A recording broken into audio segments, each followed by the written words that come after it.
सनातन धर्मको बारेमा कयौं दिनदेखि हामी चर्चा गर्दै आइरहेका छौं र कतिपय महानुभावहरूले फेसबुकमा कमेन्ट गरेर यही लेख्नु भएको थियो कि अझै सनातन धर्म के हो ज्ञान भएन, त्यसैले फेरि परिभाषा गरिदिनुस्। हेर्नुस्, सनातन धर्म यस्तो धर्म हो जुन हिजो पनि थियो, आज पनि छ र भोलि पनि रहन्छ। सनातन धर्म यस्तो धर्म हो जुन मेरो पनि धर्म हो, तपाईको पनि धर्म हो, सबै प्राणी मात्रको चराचर जीवको धर्म हो। अब यहाँहरु नै अन्दाज गर्नुस् कि यस्तो के हुन सक्छ जुन हामी सबैको निम्ति साझा धर्म होस्। जसरी आगोको सनातन धर्म हो जलाउनु, प्रकाश दिनु, ताप दिनु, त्यसै गरी हामी सबैको एकमात्र सनातन धर्म हो आनन्द चाहनु। अब याद गर्नुस्, हिजो पनि म आनन्द चाहन्थे, आज पनि आनन्द चाहन्छु, भोलि पनि आनन्द चाहन्छु। अर्थात् तीनै कालमा, भूत, वर्तमान, भविष्यमा जीवले केवल आनन्द चाहन्छ।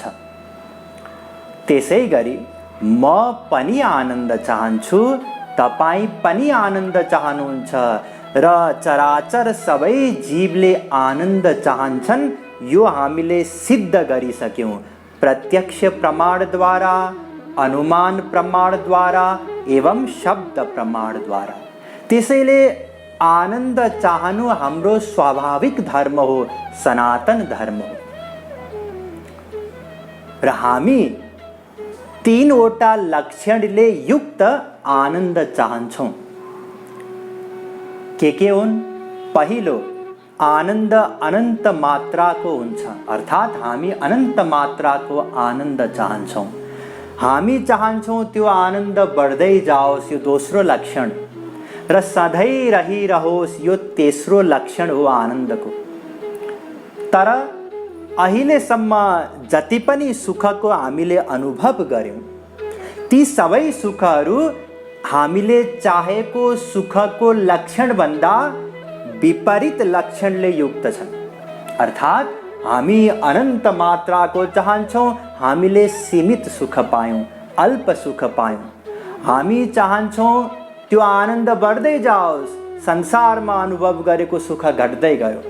हामी चाहन्छौं सधैँ रहिरहोस्, रहेन, समाप्त भयो हामीले अनुभव गरेको सुख। त्यसैले त्यो वास्तविक आनन्द जुन हामी चाहन्छौं त्यो कहाँ छ, कसरी प्राप्त गर्न सकिन्छ, यही प्रमुख प्रश्न हो। किनकि हामी प्रत्येक कर्म आनन्दकै निम्ति गर्दछौं। संसारमा जति पनि हलचल देखिन्छ सबै आनन्दको निम्ति हो। यति महत्त्वपूर्ण हो आनन्द कि हामी आनन्दकै निम्ति संकल्प गर्दछौं। अनादिकालदेखि निरन्तर त्यही आनन्दको लागि प्रयत्न गर्दछौं, त्यही आनन्दको खोजी गर्दछौं। त्यसैले यही अनन्त मात्राको प्रतिक्षण बढ्दै जाने, सधैँ रहिरहने आनन्द चाहनु नै हामी सबैको सनातन धर्म हो। र ध्यान दिनुस्, यसको एउटा पनि अपवाद छैन। किनकि कुनै पनि व्यक्ति यस्तो न थियो, न छ, न हुनेछ जसले यो हिम्मत गर्न सकोस्, भन्न सकोस् कि म आनन्द चाहन्न, दुःख चाहन्छु। अब यो त सनातन धर्मको परिभाषा भयो। अब मूल विषयमा आउनुस्। हेर्नुस्, त्यो आनन्द कहाँ छ, कसरी प्राप्त गर्न सकिन्छ, यसको बारेमा चर्चा गर्ने क्रममा हामीले यही बुझ्यौं कि त्यो आनन्द, अनन्त मात्राको आनन्द, प्रतिक्षण बढ्दै जाने आनन्द, सधैँ रहिरहने आनन्द, त्यो आनन्द शास्त्रले बतायो भगवान नै हुनुहुन्छ। त्यसैले भगवानलाई प्राप्त गरेर नै हामी सुखी हुन सक्छौं, किनकि भगवान नै आनन्द हुनुहुन्छ। र भगवानलाई कसरी प्राप्त गर्ने यसको बारेमा पनि हामीले चर्चा गर्यौं, बुझ्यौं। शास्त्र वेदले यही बतायो कि भगवानलाई जानेर नै भगवानलाई प्राप्त गर्न सकिन्छ। एज ज्ञात्वा मृतमश्नुते गीता 13:12 मा स्वयं भगवान बताउँदै हुनुहुन्छ कि भगवानलाई जानेर नै कसैले भगवानलाई प्राप्त गर्न सक्छ, अमर हुन सक्छ, अमृतलाई प्राप्त गर्न सक्छ, अनन्त आनन्दलाई प्राप्त गर्न सक्छ। यद्यपि भगवान सर्वत्र हुनुहुन्छ, सर्वव्यापी हुनुहुन्छ, हामी भित्र पनि हुनुहुन्छ। यस्याक्षरम शरीरम सुवालोपनिषद 7:1 वेद पनि भन्दछ कि भगवान हामी भित्र हुनुहुन्छ, आत्माको पनि आत्मा हुनुहुन्छ। यस प्रकारले भगवान भित्रै रहेर पनि, हामी भित्र भगवान रहेर पनि हामी आनन्दबाट वञ्चित छौं, भगवानबाट वञ्चित छौं। किन? नजानेको कारणले गर्दा। हामीले जान्दै जानेनौं भगवान को हुनुहुन्छ। जसरी पारसको मणि साथमा भएर पनि नजानेको कारणले गर्दा एउटा व्यक्ति गरिब छ, त्यसै गरी हामीसँग भगवान नित्य निरन्तर रहेर पनि उहाँलाई नजानेको कारणले गर्दा हामी दुखी छौं। त्यसैले अब प्रश्न आउँछ, भगवानलाई कसरी जान्ने, भगवानलाई कसरी प्राप्त गर्न सकिन्छ। हेर्नुस्, मैले एउटा श्रृङ्खलामा यहाँहरूलाई बताएको थिएँ पराविद्या र अपराविद्याको बारेमा। अपराविद्या भन्नाले संसारी विषय, स्वर्गसम्मको, त्यसलाई प्राप्त गर्ने, त्यो विषयको सुख प्राप्त गर्ने विद्या हो। र पराविद्या भन्नाले भगवानलाई प्राप्त गर्ने विद्या हो। अर्थात् हामी यो प्रवचन श्रृङ्खलामा जे पनि चर्चा गर्दैछौँ त्यो सबै पराविद्या हो, भगवानलाई प्राप्त गर्ने विद्या हो। अस्तु, अब बुझौँ भगवानलाई कसरी प्राप्त गर्न सकिन्छ। तर त्यो भन्दा पहिले यो प्रश्नको उत्तर बुझ्न अनिवार्य छ कि भगवानलाई कसले प्राप्त गर्न सक्छ। किनकि कसले प्राप्त गर्न सक्छ भनेर बुझ्न साथ अब यदि हामी पनि योग्य छौं भने त्यसपछि कसरी प्राप्त गर्न सकिन्छ यसको चर्चा गर्नु सान्दर्भिक हो। त्यसैले पहिले चर्चा गरौँ भगवानलाई कसले प्राप्त गर्न सक्छ। हेर्नुस्, शास्त्रमा बताइएको छ कि केवल मनुष्य शरीरमा नै हामी ईश्वरीय ज्ञान प्राप्त गर्न सक्छौं। नमानुषं विनान यत्र तत्व ज्ञानम तु लभ्यते। वेदव्यासजीले गरुड पुराणमा बताउनु भयो 2:49-13 के बताउनु भयो? यही बताउनु भयो कि केवल मनुष्य शरीरमा नै हामी भगवानलाई प्राप्त गर्न सक्छौं, केवल मानव देहमा। यो जुन तत्व ज्ञान शब्द यहाँ आयो, कयौं व्यक्तिहरू तत्व ज्ञान केलाई भनिन्छ उहाँहरूलाई थाहा छैन। भन्न त भन्नुहुन्छ तत्व ज्ञान एकदम इम्पोर्टेन्ट हो, तत्व ज्ञान जान्नुपर्छ, तत्व ज्ञानको विशेष महत्त्व छ। तर तत्व ज्ञान केलाई भनिन्छ यसको बारेमा पनि बुझिहालौँ। हेर्नुस्, तत्व ज्ञान भन्नाले एउटा तत् पदार्थको ज्ञान, एउटा त्वम पदार्थको ज्ञान र तत्पदार्थ र त्वम पदार्थको सम्बन्धको ज्ञान, यसलाई भनिन्छ तत्व ज्ञान। अर्थात् तत्पदार्थ भन्नाले भगवान ब्रह्म, त्वम पदार्थ भन्नाले जीवात्मा र तत्पदार्थ अर्थात् भगवान र त्वम पदार्थ अर्थात् जीवात्माको बीचको सम्बन्धको ज्ञान, यसैलाई भनिन्छ तत्व ज्ञान। अब यो तत्पदार्थ र त्वम पदार्थ अर्थात् भगवान र जीवात्माको बीचको जुन सम्बन्ध हो त्यो सम्बन्ध सन्तहरूले अलग अलग व्याख्या गर्नुभएको छ। जस्तै जीव नै ब्रह्म हो, कुनै पनि भेद छैन, यति भन्न साथ अब यो अद्वैतवाद भयो। जीव र ब्रह्ममा भेद पनि छ अभेद पनि छ, द्वैताद्वैतवाद भयो। जीव र ब्रह्ममा भेद छ, अलग अलग हुन्, पृथक पृथक हुन्, द्वैतवाद भयो। यस प्रकारले जीव र ब्रह्मको बीचको सम्बन्धको भेदलाई लिएर, त्यो सम्बन्धको व्याख्यालाई लिएर अलग अलग वादहरू छन् हाम्रो सनातन धर्ममा। तर ती अलग अलग सबै वादहरू आफ्नो आफ्नो प्रकारले, आफ्नो आफ्नो व्याख्या अनुसार सबै सही छन्, कुनै पनि गलत छैन।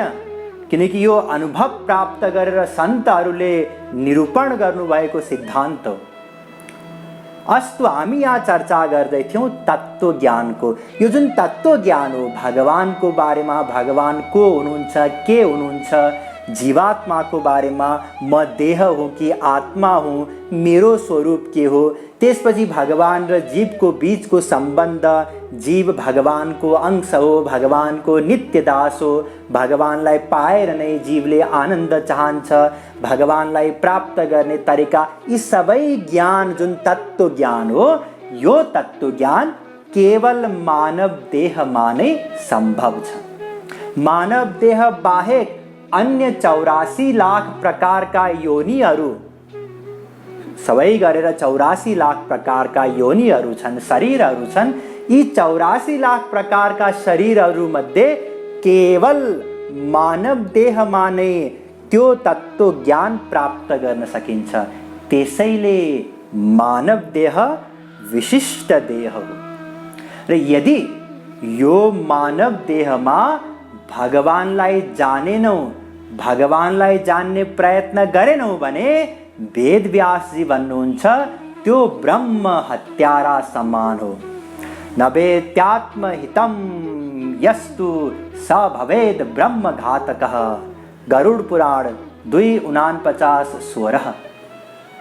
हेर्नुहोस्, जुन चिज जे प्रयोजनको निम्ति हो त्यो चिज त्यसको निम्ति उपयोग गरिएन भने त्यो त पाप हो।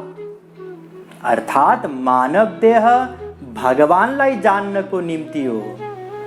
संसारमा आएर पढाइ गरेर, विवाह गरेर, बाल बच्चा जन्माएर, हुर्काएर, तिनीहरूलाई बढाएर बुढेसकालमा कहिले मरिन्छ भनेर कुरेर बस्नु, मृत्युलाई कुरेर, यसको निम्ति मानव देह होइन। यी सबै त हामीभन्दा श्रेष्ठ अन्य योनिहरूमा सबै पशु पक्षीहरूले गर्दछन्। त्यसैले जुन प्रयोजनको निम्ति मानव देह हो, त्यो प्रयोजन सिद्ध गर्नको लागि हामीले प्रयत्न गर्नुपर्छ। यदि हामीले प्रयत्न गरेनौँ यो मानव देहमा भगवानलाई जान्नको लागि भने स्वयं भगवानले भागवतमा बताउनु भएको छ, लब्ध्वेह मानुषीं योनिं ज्ञान विज्ञान सम्भवाम। यो जुन मानव देह हो, यो मानव देह जसले प्राप्त गरेका छन् ती सौभाग्यशाली छन्, किनकि यही मानव देह नै ज्ञान र विज्ञानको स्रोत हो। र अब यसपछि भगवान बताउनुहुन्छ, आत्मानं यो न विद्येत। जसले यो मानव देहलाई पाएर भगवानलाई जान्ने प्रयत्न गर्दैन, न कोचिच्छ ममाप्नुयात्। भागवत 6:58। त्यसले अन्यत्र कहीँ पनि कुनै पनि शरीरमा सुख शान्ति प्राप्त गर्दैन। अर्थात् यो मानव देह एउटा स्वर्णिम अवसर हो। 84 लाख प्रकारका शरीर मध्ये यही मानव देहमा नै भगवानलाई जान्न सकिने भएकाले यो मानव देह अत्यन्त दुर्लभ बताइएको छ। कति दुर्लभ? आदि जगद्गुरु श्री शंकराचार्य जी भन्नुहुन्छ कि यो मानव देह यति दुर्लभ हो कि भगवानको कृपा द्वारा नै यो मानव देह मिल्न सक्छ।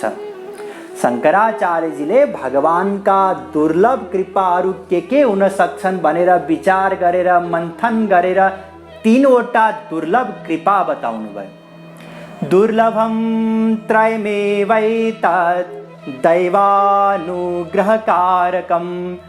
मनुष्यत्वं मुमुक्षुत्वं महापुरुष संभवः।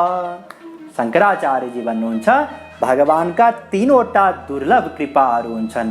पहिलो हो मानव देह मिल्नु, यो सबैभन्दा महत्त्वपूर्ण दुर्लभ कृपा हो। त्यसै गरी अन्य शास्त्रमा पनि यो मानव शरीरलाई अत्यन्त दुर्लभ बताइएको छ। दुर्लभो मानुषो देहो देहिनां क्षणभङ्गुरः तत्रापि दुर्लभं मन्ये वैकुण्ठ प्रियदर्शनम। भागवत 11:2-29 स्वयं वेदव्यासजीले बताउनुभयो कि यो मानव देह अत्यन्त दुर्लभ हो, अत्यन्त दुर्लभ हो। अब हामीलाई केवल दुर्लभ शब्दद्वारा यसको बोध हुन सक्दैन। त्यसैले म एउटा दृष्टान्त दिन चाहन्छु, जुन दृष्टान्त स्वयं भगवान बुद्धले दिनुभएको थियो।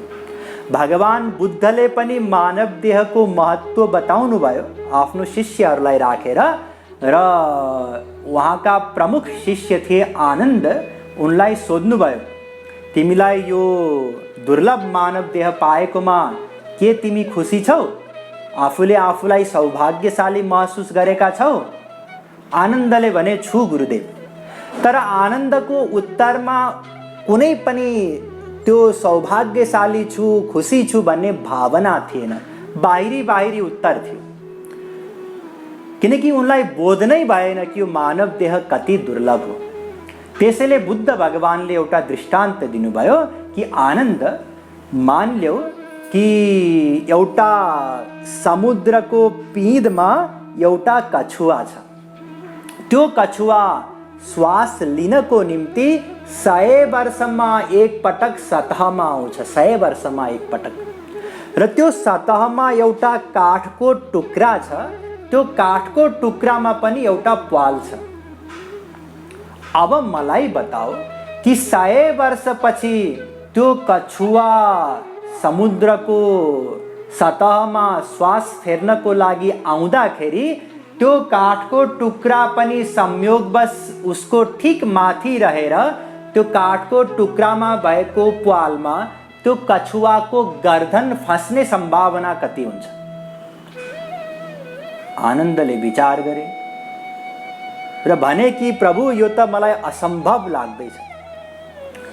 भगवान बुद्धले फेरि प्रश्न गर्नुभयो, आनन्द के वास्तवमै यो असम्भव छ र? फेरि विचार गरे, गम्भीर विचार गरेर आनन्दले भने कि प्रभु, यदि त्यो कछुवा अमर होस्, कहिले पनि मर्दैन,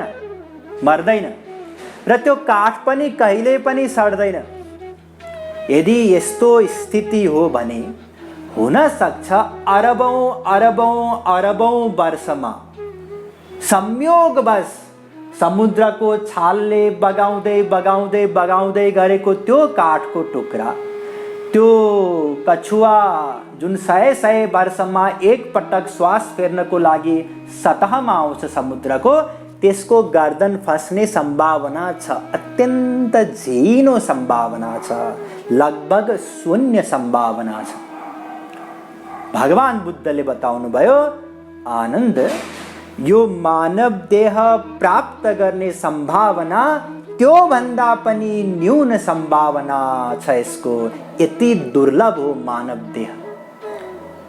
यो सुन्नासाथ आनन्द यति खुसी भए कि मलाई यति दुर्लभ मानव देह मिलेको छ, त्यसैले म लक्ष्य प्राप्तिको निम्ति एक क्षण यसको सदुपयोग गर्छु, यो निश्चय गरे। हेर्नुहोस्, अझै अर्को दृष्टान्तद्वारा बुझ्नुहोस् कति दुर्लभ छ मानव देह मिल्नको लागि। किनकि कयौं व्यक्तिहरू यही सोच्दछन् कि 84 लाख प्रकारको शरीर हुन्छ, त्यसैले मानव देह छुटेपछि एक गरेर सबै देहहरूमा एक चक्कर लगाएपछि फेरि मानव देह मिल्छ। त्यसो होइन। एक पटक स्वामी नारायणजी एकजना सन्त हुनुभएको छ, उहाँले प्रवचनको क्रममा बताउनु भयो आफ्नो शिष्यहरूलाई कि यो मानव देह यति दुर्लभ हो कि 3.5 करोड ब्रह्मा जी को आयु बितिसकेपछि बल्ल सायद यो मानव देह फेरि मिल्ने सम्भावना रहन्छ। 3.5 करोड ब्रह्माजीको आयु। अब यहाँहरूमध्ये कतिपयले यस अघिको प्रवचन सुन्नुभएको थियो, त्यसमा मैले समयको गणना गरेको थिएँ। परमाणुदेखि लिएर 2 परार्धसम्म अर्थात् ब्रह्माजीको आयुसम्म। त्यसमा संक्षेपमा बुझ्नुहोस्, यही बताइएको थियो कि 4,32,000 वर्षको कलियुग हुन्छ, त्यसको 2 गुना 8,64,000 वर्षको द्वापर, त्यसको कलियुगको 3 गुना 12,96,000 वर्षको त्रेता, कलियुगको 4 गुना 17,28,000 वर्षको सत्ययुग। यी चारैवटा युग मिलाउँदा चतुर्युग अर्थात् 43,20,000 वर्षको 1,000 पटक चतुर्युग बितेपछि ब्रह्माजीको एक दिन 4,32 करोड वर्षको त्यति नै लामो ब्रह्माजीको रात्रि। यस प्रकारले ब्रह्माजीको आयु 360 वर्ष अर्थात् 31 नील 10 खरब 40 अरब वर्ष। यत्रो त ब्रह्माजीको आयु हुन्छ 31 नील 10 खरब 40 अरब। यस्तो ब्रह्माजीको आयु 3.5 करोड। हामी अनुमान पनि गर्न सक्दैनौँ। त्यसरी करोडौं पटक अनेक हीन योनिहरूमा अत्यन्त दुःख पाएर भट्केपछि फेरि मानव देह मिल्ने सम्भावना रहन्छ। त्यति दुर्लभ हो यो मानव देह। त्यसैले मानव देहलाई प्राप्त गरेर शङ्कराचार्यजी भन्नुहुन्छ, मनुज देहमिमं भुवि दुर्लभं समधिगम्य सुरैरपि वाञ्छितं विषयलं पटतामपहाय वै भजतरे मनुजा कमलापतिम। यो मानव देह अत्यन्त दुर्लभ हो। यो दुर्लभ मानव देह पाएर शारीरिक विषय भोगको निम्ति यो मानव देहलाई बर्बाद नगर। परम चरम लक्ष्य प्राप्तिको लागि भगवानलाई प्राप्त गर्नको निम्ति, भगवानलाई जान्नको निम्ति यसको सदुपयोग गर। किनकि केवल यही मानव देहमा नै भगवानलाई जान्न सकिन्छ।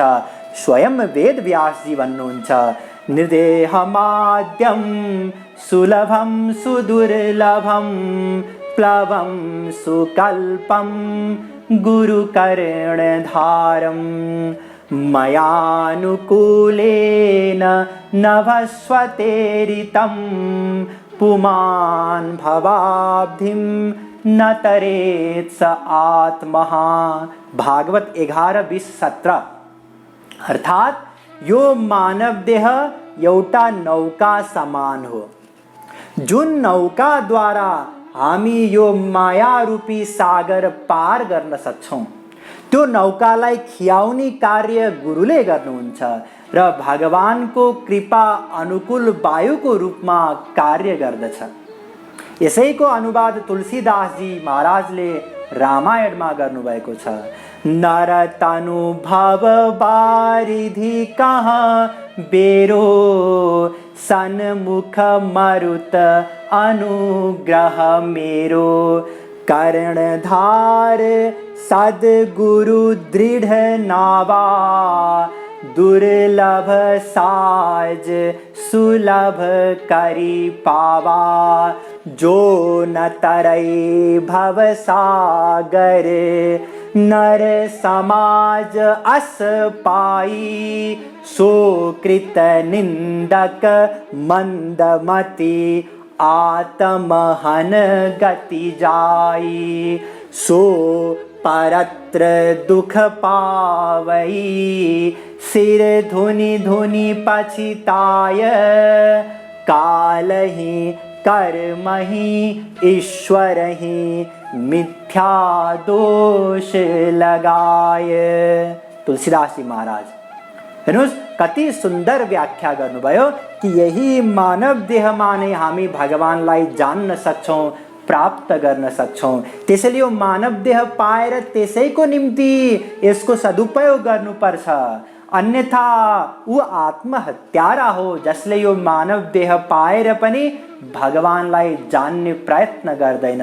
त्यसैले यो मानव देह अत्यन्त दुर्लभ छ र यही अवसर हो हामीलाई भगवानलाई जान्नको निम्ति। त्यसैले भगवानलाई जान्नु छ। कसरी जान्ने, यस बारेमा अन्य चीज बताइनेछ तर अर्को पटक।